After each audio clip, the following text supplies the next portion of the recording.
안녕하세요, 이고은 PD입니다. 오늘은 제가 사심 인터뷰를 하기 위해서 여기 이홍기 원장님을 만나러 왔는데요. 유독 겨드랑이 살이 빠지지 않는다던가 아니면 윗가슴이 빠지지 않는다던가 이런 고민을 하시는 분들이 많으실 거예요. 이게 부유방은 아닌가 하는 생각이 들 정도인데요.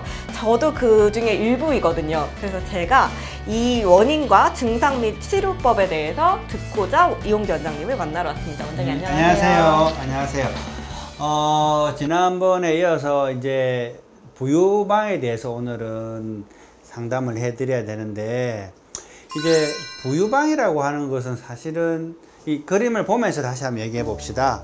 이 사람이 이제 유방이 엄마 몸에서 생성될 때는 강아지가 젖꼭지가 한 10개가 있죠. 그죠? 그와 똑같이 포유류는 다 마찬가지로 이 서해부에서 겨드랑이 애가슴 쪽으로 쭉 유방이 생깁니다. 근데 대부분 다른 부분은 다 퇴화가 되고 항상 유선 조직은 가슴과 겨드랑이 쪽으로 향하게 됩니다. 그런데 이것이 이렇게 아주 경미하게 된 사람도 있고 아주 많이 나와 있어서 고민하는 사람도 있어요. 그러면 이 둘 다 부유방이라고 상담을 하러 오셨는데 무엇이 꼭 문제인가 라고 하는 것은 딱 그어진 선은 없습니다. 그것이 자기가 보기에 너무 신경이 쓸 정도로 튀어나왔다 라고 하면 부유방에 맞게 치료를 하시면 된다고 보겠습니다. 그럼 저렇게 이렇게 쭉 사타구니 쪽까지 유선이 있으면 부유방이 겨드랑이 말고 다른 쪽에서도 나타날 수 있어요? 네, 심지어는 이 회음부에 있는 사람도 있습니다.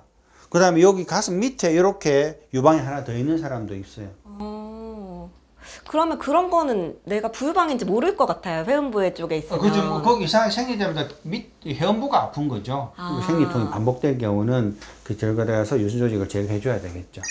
근데 저 같은 경우도 심하진 않는데 운동할 때 브라탑 이제 그리고 수영복 같은 거를 살 때 되게 제약이 많아요. 그쵸. 네. 네. 그래서 저는 다른 사람들이 너는 부유방이 아닌데 왜 하려고 왜 거기 왜 관심을 가져? 이러는데 저는 저만의 스트레스거든요. 예. 이런 경우에는 수술을 하는 게 낫죠. 그렇죠. 그러니까 나는 꼭 부유방이니까 해야 된다. 나는 부유방이 아니라서 안 해야 된다가 아니라 내가 일상생활을 하면서 옷을 입었을 때 겨드랑이가 많이 불룩해져서 스트레스를 받는다. 나는 그걸 꼭 해결하고 싶어 라고 마음이 들면 근본적인 치료 방법을 찾으시면 되는 겁니다.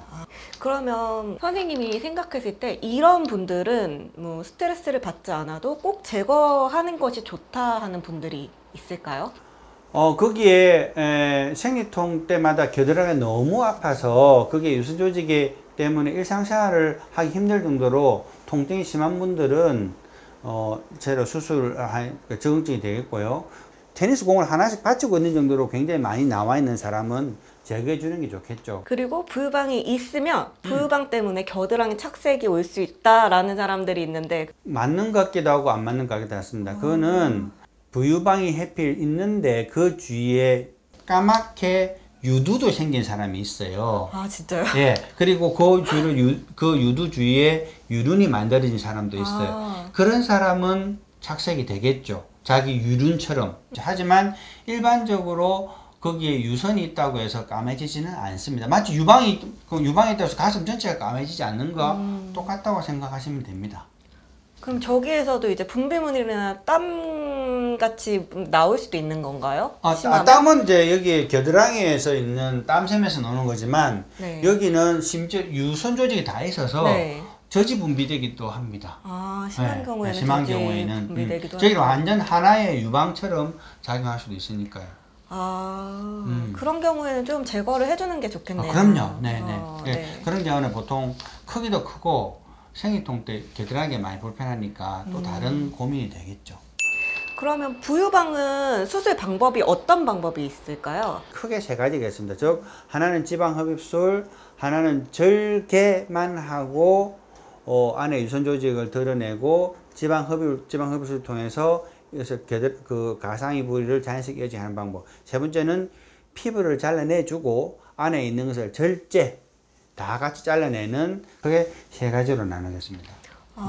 아, 그렇군요. 그러면 얘도 마찬가지로 겨드랑이나 유륜 절개 방법으로 하나요? 아니요. 그러니까 이 부유방은 겨드랑이만 있는 거니까 주로 겨드랑이 보면 이게 떼자국처럼 주름이 있지 않습니까? 그죠? 그 방향으로 절개를 하고 피부가 많이 쳐져 있으면 거기에 이렇게 방추 모양으로 이렇게 그 괄호 모양 있죠. 그죠? 이렇게 해서 늘어진 피부와 유선 조직을 잘라내고 예쁘게 꼬매고 하면 그리고 또 최근에 있었던 일인데 가슴 확대를 상담하면서 부유방이 좀 있다 그래서 부유방 가슴이 커지면 오히려 부유방이 잘 안 보이냐면 가슴이 없을 때 여기가 튀어나와 보이는데 가슴이 충분히 커지면 오히려 그 가슴에 비해서 겨드랑이가 눈에 안 보일 수가 있겠죠. 네. 그런 경우는 굳이 부유방을 하지 않아도 되는 가슴 확대만으로도 충분히 효과를 보는 경우도 있습니다.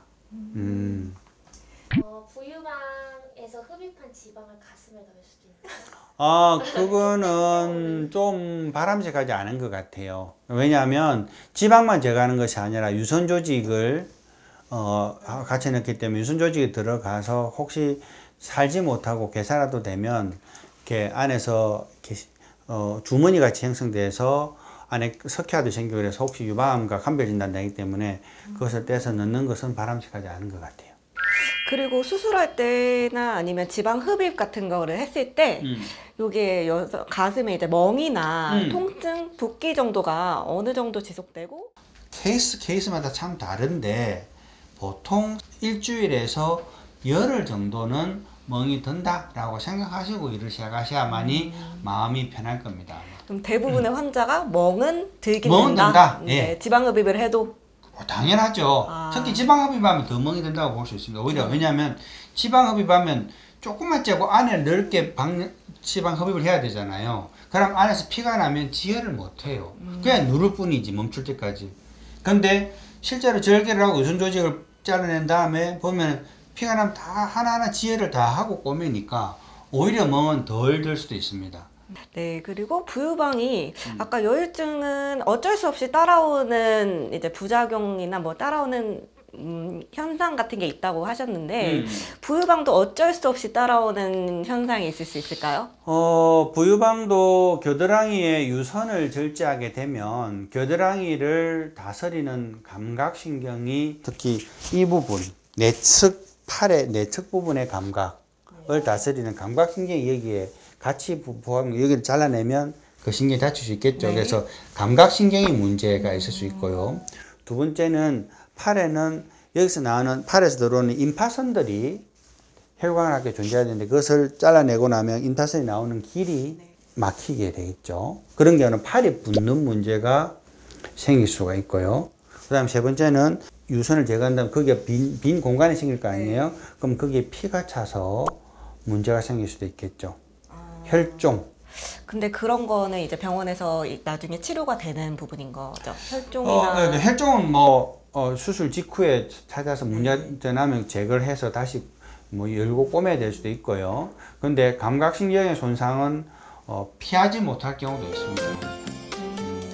여유증과 부유방으로 고민하시는 분들이 계시면 이 영상이 충분히 이제 여러분께 도움이 됐으면 하고요.